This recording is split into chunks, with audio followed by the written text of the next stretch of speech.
Ahoy! And welcome to the VR Saturday Evening News for May 12th, 2018. You may have noticed that we didn't have a broadcast last week, and that's because we were out celebrating the holiday of Cinco de Mayo, the holiday that celebrates the Mexican Army's victory over the French Army. And in the spirit of appropriating other cultures' holidays to give us an excuse to go out and party, we ate Mexican food, drank, and danced the night away.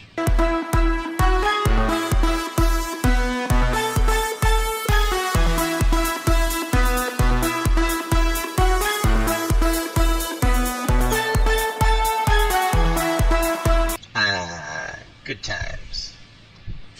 Beat Saber, a game developed by Hyperbolic Magnetism, was released on PC on May 1st.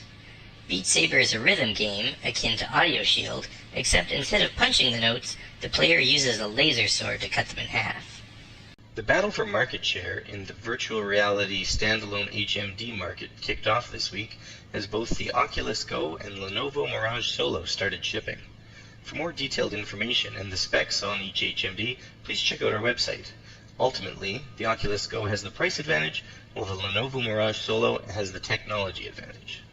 For those wondering how their favorite virtual reality brand is faring, Steam has released the April hardware survey, which shows Oculus Rift still on top.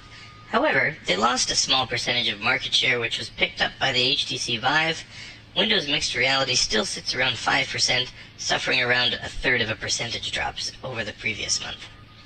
On May 22nd, PlayStation VR players of Star Trek Bridge Crew will get the opportunity to fly the USS Enterprise NCC-1701D. In addition to the famous Galaxy-class bridge, the Borg and Romulans will be making an appearance in the game. Those familiar with Star Trek The Next Generation are aware that Galaxy-class ships had an additional bridge station, OPS, which will now be present in the game. Unfortunately, for PC players that want to get into the action, they have to wait until July 21st. I look forward to playing that. So, viewers, if you haven't been to our website recently, make sure you check it out. We published two relatively lengthy articles there that provide a lot of information. One of them with respect to standalone HMDs, because they certainly seem to be a big thing in the virtual reality world right now. There's a lot of brands that are coming up with their own. And the other one was a list of virtual reality terms that the average person may not be familiar with. So this helps you sort out some of those acronyms. Acronyms like HMD. We do use that one a lot. Yeah, and why is that anyway? Why don't we just say headsets?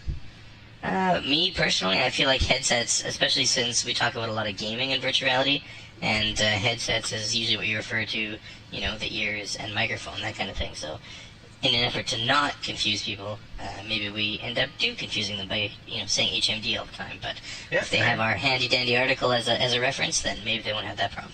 Exactly.